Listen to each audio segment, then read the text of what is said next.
Russian opposition leader Alexei Navalny was found guilty late Monday of calling repeatedly for unlawful protests and sentenced to 30 days of detention. His sentencing followed a day of nationwide anti-corruption demonstrations, during which nearly 1,400 people were arrested amid scuffles with police and reports of tear gas being used. Navalny, in court in Moscow, accused the judge of helping the police write the justification for his arrest and showed defiance by praising the protesters as brave, wonderful people.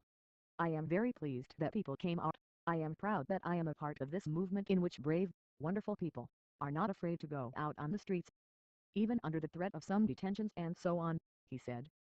After his sentencing, Navalny tweeted, 30 days.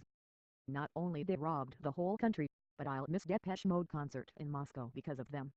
His wife, Yulia, reported Navalny, 41, was detained at his Moscow home, before he could join the thousands of protesters who clashed with police in Moscow and St. Petersburg.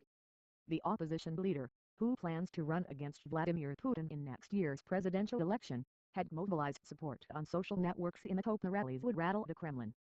Hundreds of arrests, nearly 1,400 people were arrested in the two cities on Monday, according to OVD, an independent group monitoring arrests.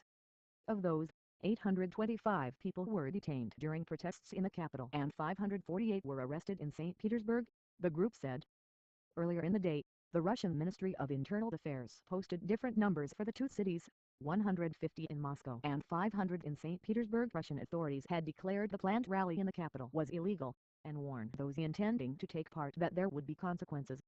Law enforcement agencies will be forced to take all necessary measures to stop provocations, mass unrest or any actions leading to a violation of public security, creating conditions for threatening the life and health of citizens, the prosecutor general said in a statement.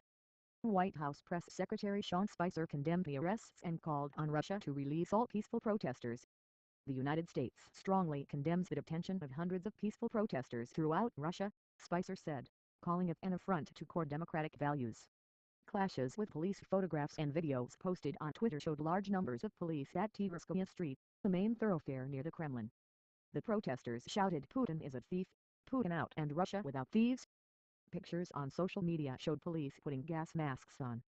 Navalny's press secretary, Kira Yarmish, posted on Twitter that tear gas was used against her. Teenager Anna Megan said she was detained as she protested in Moscow. My sister and I went to an anti-corruption rally. We left the Pushkinskaya metro station and after 5 minutes the riot police ran up to us and dragged us to the police bus, which after a few minutes was already crowded with people, the 18-year-old told CNN via text message. There was also a large police presence in St. Petersburg, where protesters chanted shame during a rally at the field of Mars Park. More than 200 towns and cities signed up for protest rallies to mark the Russia Day public holiday, according to Navalny's social media accounts.